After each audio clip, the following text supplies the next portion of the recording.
إن الحمد لله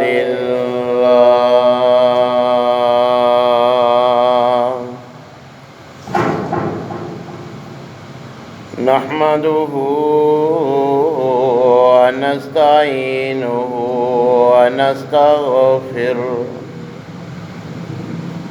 ونعوذ بالله من شرور أنفسنا ومن سيئات أعمالنا من يهده الله فلا مضل له ومن يضلل فلا هادي له وأشهد أن لا إله إلا الله وحده لا شريك له وأشهد أن محمدًا عبده ورسوله أما بعد فإن خير الحديث كتاب الله وخير الهدي هدي محمد صلى الله عليه وسلم وشر الأمور محدثاتها وكل محدثة بدعة وكل بدعة ضلالة وكل ضلالة في النار. يا أيها الذين آمنوا اتقوا الله حق تقاته ولا تموتن إلا وأنتم مسلمون. يا أيها الناس اتقوا ربكم الذي خلقكم من نفس واحدة وخلق منها زوجها وبث منهما رجالا كثيرا ونساء واتقوا الله الذي تساءلون به والأرحام إن الله كان عليكم رقيبا.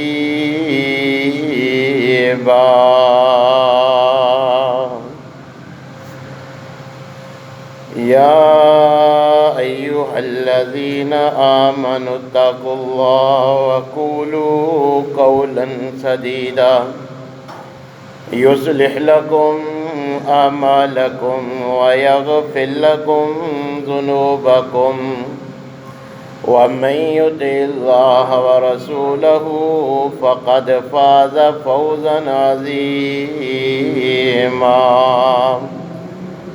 أما بعد فأعوذ بالله السميع العليم من الشيطان الرجيم من حمزه ونفخه ونفسه. بسم الله الرحمن الرحيم. قال الله عز وجل في التنزيل: هذا يوم ينفع الصادقين صدقهم لهم جنات تجري من تحتها الأنهار خالدين فيها أبدا. وقال الله في مقام آخر: يا أيها الذين آمنوا اتقوا الله وكونوا مع الصادقين. وقال النبي صلى الله عليه وسلم: عليكم بالصدق فإن الصدق يهدي إلى البر وإن البر يهدي إلى الجنة وما يزال الرجل يصدق ويتحرى الصدق حتى يكتب عند الله صديقا وإياكم والكذب فإن الكذب يهدي إلى الفجور وإن الفجور يهدي إلى النار وما يزال الرجل يكذب ويتحرى الكذب حتى يكتب عند الله كذابا وقال النبي صلى الله عليه وسلم آية المنافق ثلاث إذا حدث كذب وإذا وعد أخلف وإذا اؤتمن خان۔ تمام قسم کی تعریفات مالک العلام ذوالجلال والاکرام وحدہ لا شریک مالک کائنات اور خالق ارض و سما کے لیے لاکھوں کروڑوں درود و سلام اس ہستی اقدس و مقدس کے اوپر جن کا نام نامی اسم گرامی جناب محمد الرسول اللہ صلی اللہ علیہ وسلم ہے۔ سامعین محترم،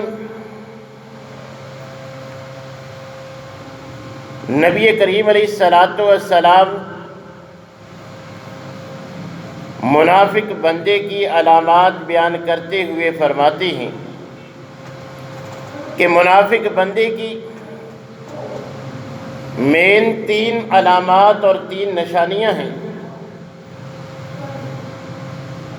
جن میں سے ایک کہ جب اس کے پاس کوئی امانت رکھی جائے تو اس میں خیانت کرتا ہے، جس کے بارے میں کتاب و سنت سے تفصیلاً آپ گزشتہ خطبہ جمعۃ المبارک کے اندر سماعت فرما چکے ہیں۔ اور منافق کی ایک دوسری نشانی جو زبان رسالت سے نبی کریم علیہ السلام نے بیان فرمائی کہ اذا حدث کذب، منافق کی یہ نشانی اور علامت ہے کہ جب وہ بات کرتا ہے تو جھوٹ کا سہارا لیتا ہے، جھوٹ بولتا ہے، جبکہ مومن کٹھن سے کٹھن مرحلے پر بھی جھوٹ نہیں بولتا، ہمیشہ سچ بولتا ہے۔ یہ مومن کی علامت ہے۔ یہی وجہ ہے کہ اللہ احکم الحاکمین نے نہ صرف اپنے بندوں کو سچ بولنے کا، جھوٹ سے اجتناب کرنے کا حکم دیا، بلکہ اپنا تعارف کرواتے ہوئے اپنے بارے میں بھی فرمایا کہ وَمَنْ أَصْدَقُ مِنَ اللَّهِ حَدِيثًا، دوسرے مقام پہ فرمایا وَمَنْ أَصْدَقُ مِنَ اللَّهِ قِيلًا، کہ بات کرنے یا کہنے کے اعتبار سے اللہ سے زیادہ سچا اور کون ہو سکتا ہے۔ اللہ اپنے بارے میں فرما رہے ہیں کہ میں سب سے زیادہ سچا ہوں، مجھ سے زیادہ سچا کون ہو سکتا ہے، اور اپنے بعد اپنے انبیاء اور رسل جن کو نبوت و رسالت کے لیے اللہ جل شانہ نے منتخب فرمایا، ان کے بارے میں بھی اللہ احکم الحاکمین قرآن کریم میں ان کی صفات بیان کرتے ہوئے ایک واضح وصف یہ بیان کرتے ہیں کہ وہ بھی ہمیشہ سچ بولنے والے تھے۔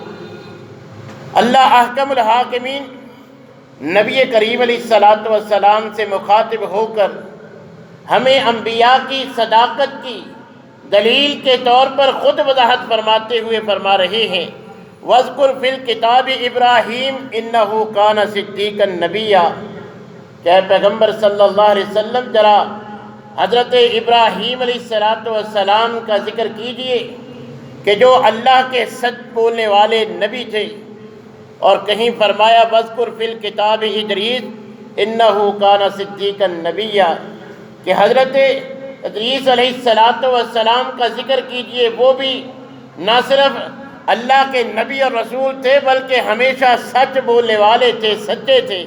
کہیں فرمایا وذکر فی الکتاب اسماعیل کان صادق الوعد، کہ حضرت اسماعیل علیہ السلام میں بھی یہ نمایاں وصف موجود تھا کہ وہ بھی وعدہ کر لیتے تو اس کو سچ ثابت کرتے، وعدے کو سچا کرنے والے وصف کے متصف تھے حضرت اسماعیل علیہ السلام۔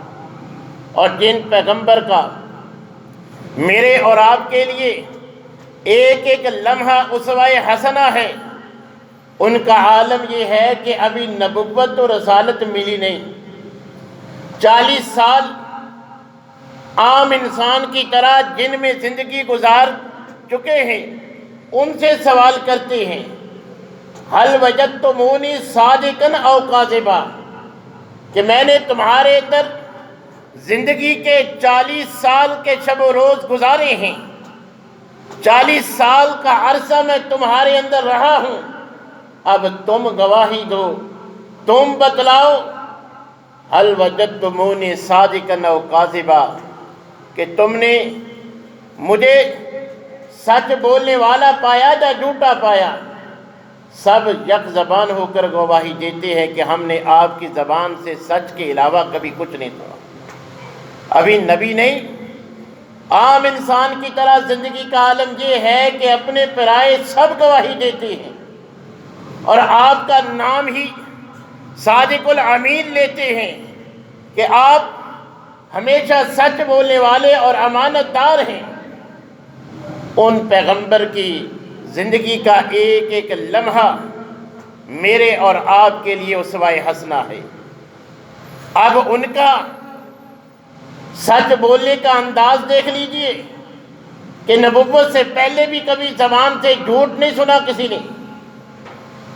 جب ابو سفیان سے غیر مسلم بادشاہ نبی کریم علیہ السلام کے بارے میں سوال کرتا ہے تو وہ جواب دیتا ہے، ابھی مسلمان نہیں ہوا، نبی کریم علیہ السلام کے بارے میں وہ گواہی دیتا ہے کہ آپ ہمیشہ سچ بولتے ہیں، سچ بولنے کا حکم دیتے ہیں۔ آپ میں یہ نمایاں وصف موجود ہے، کبھی ہم نے آپ کی زبان سے نہ کبھی جھوٹ سنا، نہ ہماری زندگی میں کبھی آپ نے کوئی وعدہ کر کے اس سے وعدہ خلافی کی، نہ کبھی دھوکہ دیا۔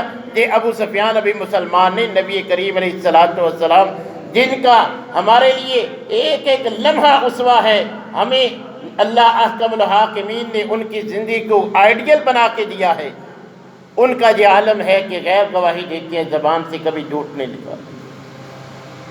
تو اللہ احکم الحاکمین ہمیں یہی حکم دیتے ہیں کہ یا ایھا الذین آمنوا اتقوا اللہ، اے ایمان والو، ایمان لا کے دار اسلام میں داخل ہو گئے، اب تمہارا ایمان تم سے تقاضا کرتا ہے کہ اب اپنے دلوں میں اللہ کا ڈر پیدا کر دو۔ وَقُولُوا قَوْلًا سَدِيدًا، اب تم دار اسلام میں داخل ہو چکے ہو، اب جب بھی تم نے بات کرنی ہے سچی بات کرنی ہے۔ شیطان تمہیں بہکانے کی کوشش کرے گا کہ سچ بولنے سے معاملہ الجھ جائے گا، پھنس جاؤ گے، جھوٹ کا سہارا لے لو گے تو بچ جاؤ گے۔ اللہ احکم الحاکمین گارنٹی دیتے ہیں کہ میرا حکم مانتے ہوئے قولوا قولا سدیدا پہ عمل تم کر لو، میں تمہیں یقین دلاتا ہوں یصلح لکم اعمالکم، معاملات سچ بولنے سے بگڑیں گے نہیں، بلکہ میں اللہ ان کی اصلاح فرما دوں گا۔ تم سچ بولو گے، میں تمہارے معاملات کو درست کر دوں گا، اور اس کے ساتھ ساتھ وَيَغْفِرْ لَكُمْ ذُنُوبَكُمْ، معاملات میں بھی آسانی ہو جائے گی، تمہارے لیے بہتر صورت پیدا کر دوں گا، اور اس کے ساتھ ساتھ تم نے سچ کا سہارا لیا ہے، اس کی بنا پر میں تمہارے گناہ بھی معاف فرما دوں گا۔ کہیں اللہ احکم الحاکمین فرماتے ہیں یا ایھا الذین آمنوا اتقوا اللہ، اے ایمان والو مجھے اللہ سے ڈر جاؤ، میرا ڈر اپنے دلوں میں پیدا کر لو، وَكُونُوا مَعَ الصَّادِقِينَ، اور سچ بولنے والوں میں، سچوں میں اپنے آپ کو شامل کر لو۔ مومن کا شرعی لحاظ سے یہ وصف ہے کہ وہ ہمیشہ سچ بولتا ہے، یہ جو ہمارے ذہنوں میں یہ پایا جاتا ہے کہ عمومی طور پر تو ہم سچ بولتے ہیں لہذا ہم سچے ہیں، کبھی کبھار جھوٹ بولتے ہیں لہذا ہم جھوٹے نہیں۔ کبھی کبھار جھوٹ بول لینا یہ سچے ہونے کی علامت نہیں، بلکہ کبھی کبھار ہی سچ کی اہمیت ہوتی ہے۔ یہی وجہ ہے کہ نبی کریم علیہ الصلوۃ والسلام سے سوال کیا گیا، اَیَکُونُ الْمُؤْمِنُ جُبَانًا، کیا اللہ کے رسول کیا ممکن ہے کہ ایک انسان ایمان کا دعوے دار ہے کہ میں پکا مومن ہوں مگر اس میں بزدلی کا عیب پایا جاتا ہے، کیا مومن بزدل ہو سکتا ہے؟ قال نعم وقیل لہ اَیَکُونُ الْمُؤْمِنُ بخیل، اے اللہ کے رسول کیا یہ بھی ممکن ہے کہ ایک انسان پکا مومن بھی ہے اور ساتھ ساتھ بخیلی کا عیب اس میں پایا جاتا ہے؟ قال نعم، فرمایا ہاں یہ ممکن ہے۔ پھر پوچھا گیا اَیَکُونُ الْمُؤْمِنُ کَذَّابًا، کہ اللہ کے رسول کیا یہ بھی ممکن ہے کہ ایک انسان ایمان کے دعوے میں بھی سچا ہو، سچا مومن جھوٹا ہو سکتا ہے؟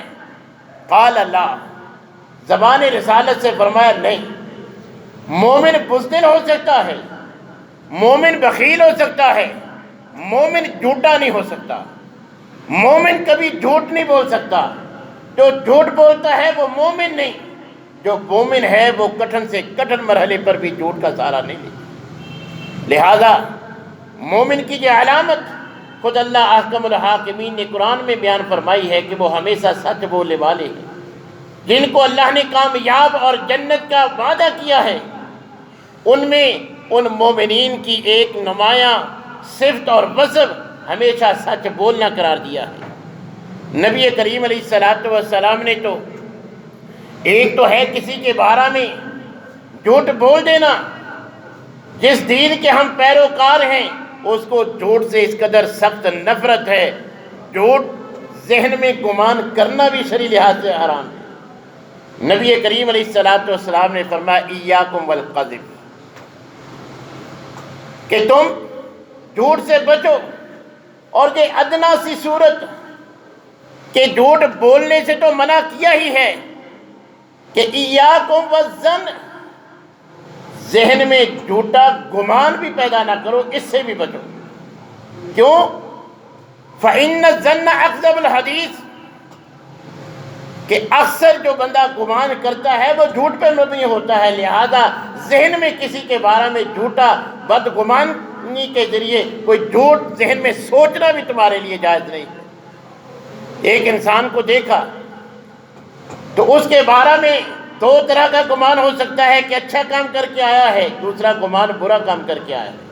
مثال کے طور پہ مسجد سے نکلا، نماز کا وقت نہیں، باہر دیکھنے والا یہ بھی سوچ سکتا ہے کہ یہ قرآن کی تلاوت کر کے نکلا ہوگا، یا پھر اپنی کوئی حاجت باتھ روم استعمال کر کے نکلا ہوگا، یہ اس کے بارے میں اچھا گمان ہے کہ اللہ کے گھر سے نکلا ہے، اچھا کام کر کے نکلا ہوگا۔ یہی ہماری شریعت کا تقاضا ہے کہ ہم اس کے بارے میں اچھا ظن رکھیں، حسن ظن رکھیں، اور دوسرا گمان یہ ہاں مسجد تو اس وقت نماز کا وقت تو نہیں، یہ کوئی چور ہوگا پنکھے چوری کرنے والا، یہ کوئی ٹوٹی چوری کرنے کی نیت سے یا کچھ چرانے کے لیے کچھ چھپانے کے لیے مسجد کیا ہوگا، اب یہ اس وقت جو مسجد سے نکل رہا ہے یہ برا گمان ہے۔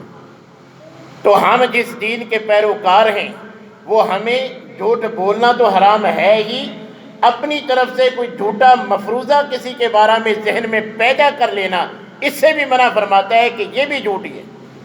ایاکم والظن، کہ کسی کے بارے میں ایسا بدگمانی کے ذریعے جھوٹ اپنے ذہن میں اس کو جگہ ہی نہ دو، اس سے بھی بچو۔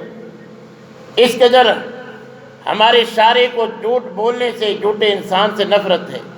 یہی وجہ ہے ام المومنین حضرت عائشہ رضی اللہ تعالیٰ عنہ بیان کرتی ہے، مستدرک حاکم کے الفاظ ہیں کہ نبی کریم علیہ الصلوۃ والسلام کو سب سے زیادہ ناپسند جھوٹ بولنا اور جھوٹا انسان تھا۔ سب سے زیادہ نبی کریم علیہ الصلوۃ والسلام کو جو ناپسند تھا وہ آپ کے سامنے جھوٹی بات بیان کرنا اور آپ کی نظر میں جھوٹے انسان کا مقام تھا۔ تو نہ صرف نبی کریم علیہ الصلوۃ والسلام خود ہمیشہ سچ بولتے تھے، ہمیں بھی نبی کریم علیہ الصلوۃ والسلام نے ہر حال میں سچ بولنے کا حکم دیا۔ آج ہم جو مہنگائی کا رونا روتے ہیں، کاروبار میں برکت نہیں، اپنی زندگی میں نبی کریم علیہ الصلوۃ والسلام ہمیں متنبہ فرما گئے تھے کہ یاد رکھو دو تجارت کرنے والے جب تک وہ جھوٹ نہیں بولیں گے، عیب کو نہیں چھپائیں گے، جو اس چیز میں جس کا سودا کیا جا رہا ہے جو نقائص ہیں وہ بیان کر دیں گے اور جھوٹ کا سہارا نہیں لیں گے، دونوں کے لیے یہ بیع، یہ تجارت، یہ سودا اللہ نفع کا باعث بنا دیں گے۔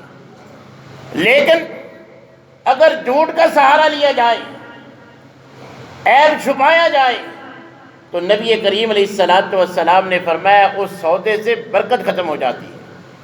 یہ آج جو ہم کاروباری حالات کی وجہ سے، پریشانی سی وجہ سے سارا دن ہم جھوٹ کا سہارا لیتے ہیں کہ جھوٹ کی وجہ سے ہمارے مال و اسباب سے برکت ختم ہو جاتی ہے، اور جھوٹ بولنے والا نہ اللہ کو پسند ہے نہ نبی صلی اللہ علیہ وسلم کو پسند ہے۔ اگر سچ بولیں گے تو زبان رسالت سے وعدہ ہے کہ اللہ دونوں کے لیے سودے میں برکت رکھیں گے، بیچنے والے کے لیے بھی، خریدنے والے بھی۔ اگر نقائص چھپاؤ گے، جھوٹ کا سہارا لو گے، تو دونوں کی لیے برکت نہیں ہوگی، دونوں نقصان اٹھانے والے ہو جائیں گے۔ نبی کریم علیہ الصلوۃ والسلام نے جھوٹ سے اس قدر ہمیں متنبہ فرمایا کہ ایک جھوٹ سے دل پہ سیاہ نقطہ لگ جاتا ہے۔ اب اگر جھوٹ بولنا عادت بنا لو گے جیسے میری اور آپ کی عادت ہے، تو جھوٹ بول بول کے پورا دل سیاہ ہو جاتا ہے، تو فرمایا کہ اللہ کے ہاں پکے جھوٹوں میں، کذابین کی لسٹ میں اس کا شمار ہو جاتا ہے۔ یہی آج ہماری حالت ہے کہ زندگی بدلنے کے لیے قرآن کی ایک یا چند آیات کافی ہیں، ہم سارا قرآن پڑھ لیں، سن لیں، ہم ٹس سے مس نہیں ہوتے۔ یہ کس قدر یہ آفات کا، ہمیں مصائب کا سامنا ہے۔ برف باری کے ساتھ فصلیں تباہ ہو رہی ہیں، کرونا تیسری مرتبہ حملہ آور ہے، مگر جھوٹ والا جھوٹ چھوڑنے کے لیے تیار نہیں، زنا والا زنا چھوڑنے کے لیے تیار نہیں، شرابی شراب چھوڑنے کے لیے تیار نہیں، ساری برائیاں موجود ہیں۔ تو پھر یہ بدل بدل کے اللہ کی جانب سے آزمائشیں، مصائب، عذاب آتے رہے، پہلے سے زیادہ تکلیف دے۔ اگر ہم چاہتے ہیں کہ ان سے ہماری جان چھوٹ جائے، طرح طرح کی بیماریاں جو چند سال پہلے ہم نے سنی تک نہ تھی، پہلے عام مچھر، پھر ڈینگی مچھر آیا، پھر اب یہ کرونا نے پوری دنیا کو ہلا کے رکھ دیا، مگر ہم پھر بھی ٹس سے مس ہونے کے لیے تیار نہیں۔ تو جھوٹ اتنا سنگین جرم ہے، کاروبار میں اگر بولا جائے تو برکت ختم کر دیتا ہے، اور ہم معاشرہ میں جھوٹ کا سہارا لے کر کتنے ایسے رشتے طے کرتے ہیں، ہم سمجھتے ہیں کہ شاید یہ رشتہ برقرار رہے گا، جھوٹی بچی کی تعریفیں کر کے بازار سے کھانا منگوا کر نام اس کا لگا دیتے ہیں، سارا اسی نے تیار کیا۔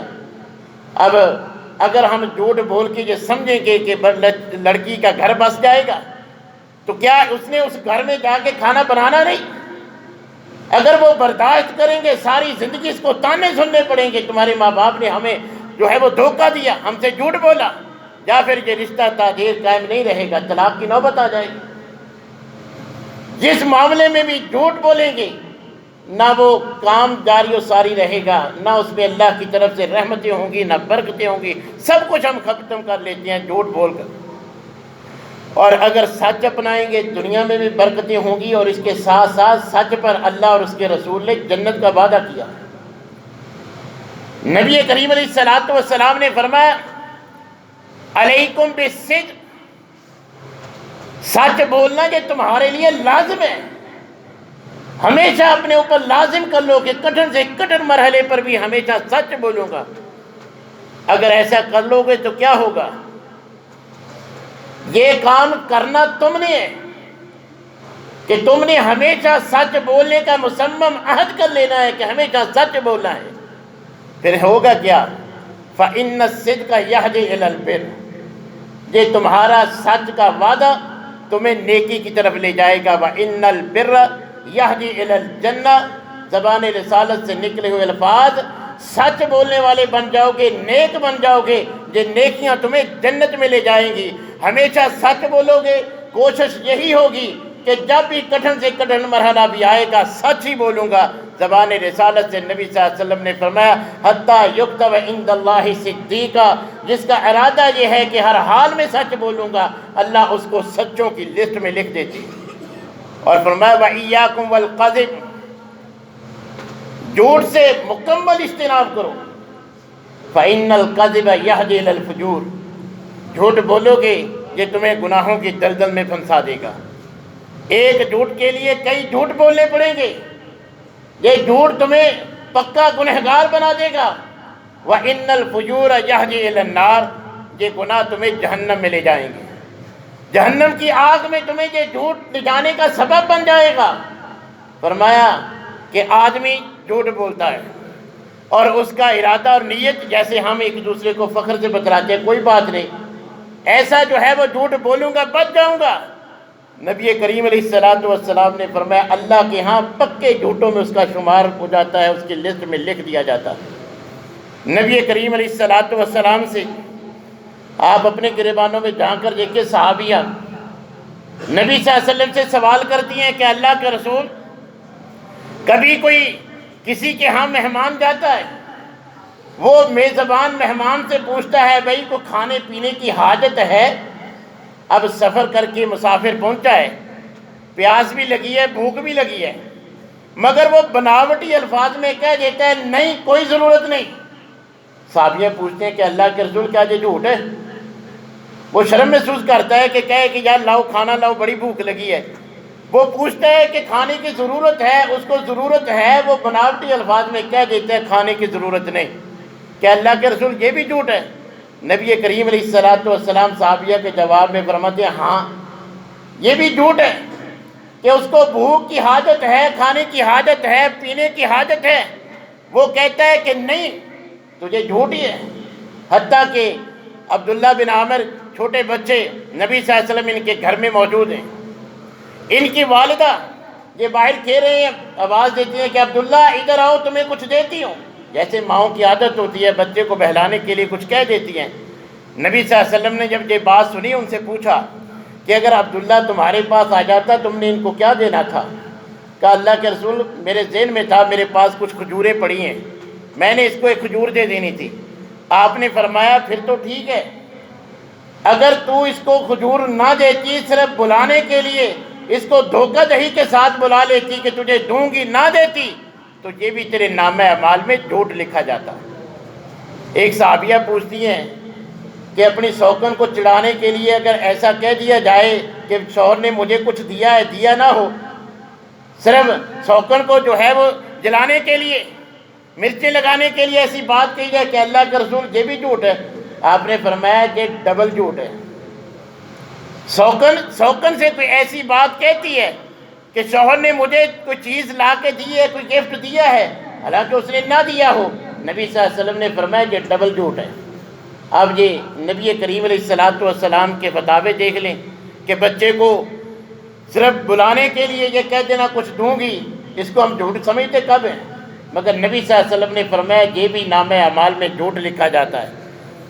یہی وہ جھوٹ ہے جس کا اللہ اور اس کے رسول نے جس کو حرام قرار دیا ہے، ہمیں اس سے مکمل اجتناب کا حکم دیا ہے۔ اور نبی کریم علیہ السلام نے منافق کی علامت قرار دی ہے کہ جھوٹ منافق بولتا ہے، مومن تو ہمیشہ سچ بولتا ہے۔ نبی کریم علیہ السلام نے فرمایا کہ ایک دل میں سچ اور جھوٹ دونوں جمع نہیں ہو جا سکتے۔ جو کہتا ہے نا کبھی کبھار جھوٹ بولتا ہوں ہمیشہ سچ ہی بولتا ہوں لہذا سچا ہی ہوں، نبی صلی اللہ علیہ وسلم نے بات ہی ختم کر دی کہ ایک دل میں یہ دونوں چیزیں سچ اور جھوٹ جمع نہیں ہو سکتی۔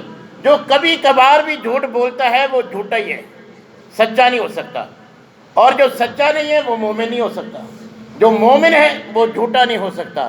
اسی طرح نبی کریم علیہ السلام نے فرمایا کہ جس بھی معاہدے میں جانبین میں سے ایک طرف سے بھی اگر جھوٹ کا سہارا لیا جائے تو اللہ احکم الحاکمین اس سودے سے خیر و برکت کو ختم کر دیتی ہیں۔ ایک مرتبہ صحابہ کرام موجود ہیں، نبی صلی اللہ علیہ وسلم نے پوچھا میں تمہیں بڑے بڑے گناہوں کے بارے میں نہ بتلاؤں جو اکبر الکبائر ہیں، توبہ کے علاوہ معاف نہیں ہوتے، ایسے بڑے بڑے گناہوں کے بارے میں نہ بتلاؤں؟ صحابہ نے فرمایا کہ اللہ کے رسول ضرور ہمیں بتلائیے۔ نبی کریم علیہ السلام نے فرمایا یہ ٹاپ آف دی لسٹ جو گناہ ہے نا، کبیرہ گناہوں میں سے بھی سر فہرست جو گناہ ہے، پہلے نمبر پر آپ نے فرمایا کہ شرک، دوسرے نمبر پر فرمایا والدین کی نافرمانی، تیسرے نمبر پر بار بار آپ دہراتے رہے کہ ان کے بعد جھوٹی بات کہنا، ان کے بعد جھوٹ بولنا، بار بار آپ یہ الفاظ دہراتے رہے کہ ان کے بعد پھر جھوٹ بولنے کا نمبر ہے، جھوٹے انسان کا نمبر ہے، تیسرے نمبر پر بڑے بڑے گناہوں میں سے وہ جو جھوٹ بولنے والے کا مقام ہے، جھوٹے کا مقام ہے، کہ جس کی توبہ کے بغیر اللہ احکم الحاکمین معافی نہیں فرماتے۔ ہم جھوٹ سے باز نہیں آتے، اس کی توبہ کب کریں گے؟ پہلے سچے دل سے ہمیشہ سچ بولنے کا ارادہ کریں، زندگی میں جو بھی جھوٹ بولا اس کی اللہ سے سچی توبہ کریں تو تب معاف ہوں گے۔ ہم تو پہلے چھوڑنے کے لیے تیار نہیں، پہلے چھوڑیں پھر اللہ احکم الحاکمین سے استغفار کریں تو انشاءاللہ عزیز اللہ تعالی ہمارے گناہوں کو بھی معاف فرما دے گا اور ہمارے اس نیک ارادے پہ ہمیں اس کی توفیق بھی بخش دے گا۔ نبی کریم علیہ السلام نے فرمایا بر الوالدین یزید فی العمر، ماں باپ کے ساتھ حسن سلوک کرنا، اچھا برتاؤ کرنا، یہ عمر میں برکت کا سبب ہے۔ اور ساتھ ہی آپ نے زبان رسالت سے فرمایا جھوٹ یہ رزق کی تنگی کا سبب ہے۔ ماں باپ کے ساتھ اچھائی عمر میں برکت کا سبب ہے اور جھوٹ بولنا رزق میں تنگی کا سبب ہے۔ یہ جو آج ہمارے معاشی حالات ہیں یہ اسی وجہ سے ہیں کہ ہم گھر میں بھی جھوٹ، بیوی سے بھی جھوٹ، بازار میں بھی جھوٹ، سارا دن جب ہماری زبانوں سے جھوٹ نکلتا ہے تو مال و اسباب میں جو ہے وہ خیر و برکت کیسے آ سکتی ہے؟ نبی کریم علیہ السلام سے نیا مسلمان ہونے والا آدمی پوچھتا ہے کہ اللہ کے رسول مجھ میں 3-4 جو ہے وہ بڑی بڑی برائیاں موجود ہیں، فی الحال آپ کہیں گے تو میں ایک چھوڑ دیتا ہوں۔ آپ نے فرمایا ابھی کون کون سی برائیاں ہیں؟ فرمایا چوری بھی کرنے کی عادت ہے، زنا کرنے کی بھی عادت ہے اور اس کے ساتھ ساتھ جھوٹ بولنے کی بھی عادت ہے، فی الحال آپ ایک بتا دیں۔ اسی طرح ایک اور گناہ کا بھی ذکر فرمایا کہ فی الحال میں ایک چھوڑ سکتا ہوں۔ تو نبی صلی اللہ علیہ وسلم نے فرمایا اچھا چلو ایک تو چھوڑ دے گا؟ ہاں اللہ کے رسول ایک ابھی سے چھوڑ دیتا۔ فرمایا کہ جھوٹ بولنا چھوڑ دے۔ تو اس نے کہا ہاں اللہ کے رسول میں وعدہ کرتا ہوں آئندہ جھوٹ نہیں بولوں گا۔ چوری کی عادت تھی، رات کو چوری کو جی للچایا، ذہن میں خیال آیا کل اگر دربار رسالت میں پوچھا جائے گا تو میں نے اب وعدہ کیا ہے جھوٹ نہیں بولوں گا، سچ بولوں گا تو چوری کی سزا ملے، ہاتھ کٹ جائے گا۔ زنا پہ جی للچایا کہ جب پوچھا جائے گا اگر اقرار کر لوں گا تو رجم کر دیا جاؤں گا، لہذا ایک جھوٹ کی بنا پر اس نے باقی کام بھی جو ہے اس سے چھوٹ گئے۔ اگلے دن نبی صلی اللہ علیہ وسلم کے پاس آیا، آپ نے فرمایا کہ جھوٹ یہ گناہوں کی جڑ ہے، ایک جھوٹ کی بنا پر کتنے جھوٹ بولنے پڑتے ہیں۔ اگر انسان اس جھوٹ کو چھوڑ دے تو نامہ اعمال سے کئی گناہ ختم ہو جاتے ہیں۔ تو اس لیے میرے بھائیوں اگر ہم چاہتے ہیں، یہ آگے رمضان آ رہا ہے، یہ ایک پورا مہینہ اللہ احکم الحاکمین ہماری ٹریننگ کرواتے ہیں، کیونکہ روزے کے حالت میں اگر جھوٹ بولیں گے اجر و ثواب ختم ہو جائے گا۔ تو ہم ایک مہینہ اللہ ہمیں ٹریننگ کرواتے ہیں امانت دار بننے کی، سچا بننے کی، مگر افسوس کہ غیروں کے دیکھا دیکھی 1 اپریل کو اپریل فول کے نام پہ ہم نے اسپیشل جھوٹ بولنے کا سال میں ایک دن ہی مقرر کر لیا۔ یہ غیروں کا کام ہے، مومن کو شبہ نہیں دیتا۔ مومن ہمیشہ سچ بولتا ہے، ہنسی مذاق میں بھی جھوٹ ہمیں جو ہے وہ ہماری شریعت اجازت نہیں دیتی، بلکہ نبی صلی اللہ علیہ وسلم نے فرمایا کہ بدترین انسان وہ ہے جو لوگوں کو مذاق کے طور پر ہنسانے کے لیے جھوٹ کا سہارا لیتا ہے۔ مگر بڑے افسوس کی بات ہے، ہم جس کو ریاست مدینہ کہتے ہیں، جس کو ہم نے اسلام پہ چلنے کے لیے جس ملک کو حاصل کیا تھا لاکھوں قربانیاں دے کے، سٹیج ڈرامہ جو جھوٹ پر مبنی ہوتا ہے، جس کو ہمارا جو ہے وہ کلچر بنا دیا گیا ہے۔ حالانکہ مسلمان کسی حال میں بھی جھوٹ نہیں بولتا، جو ہنسانے کے لیے جھوٹ بولتا ہے وہ بدترین انسان زبان رسالت سے آپ نے قرار دیا. یہ ہمارا کلچر نہیں ہے. مومن کبھی بھی جھوٹ نہیں بولتا. جھوٹ بولنا منافق کی علامت ہے. اگر ہمارا دعویٰ ہے کہ ہم مومن ہیں تو ہمیں مومن بننا چاہیے، مومنوں والی صفات اپنانی چاہیے. انشاءاللہ یہ ہمارے دنیاوی مصائب کے مشکلات یہ بھی اللہ تبارک و تعالی حل فرما دیں گے. ان بلاؤں سے ہماری جان چھوٹ جائے گی. اللہ کی جانب سے رحمتوں کا نزول ہوگا، برکتوں کا نزول ہوگا، خیر و برکت ہمیں میسر آئے گی. اسی صورت میں جب ہم کتاب و سنت میں جو حلال ہے اس کو اپنائیں گے، جو حرام ہے اس سے مکمل اجتناب کریں گے. اللہ تبارک و تعالی ہمیں کتاب و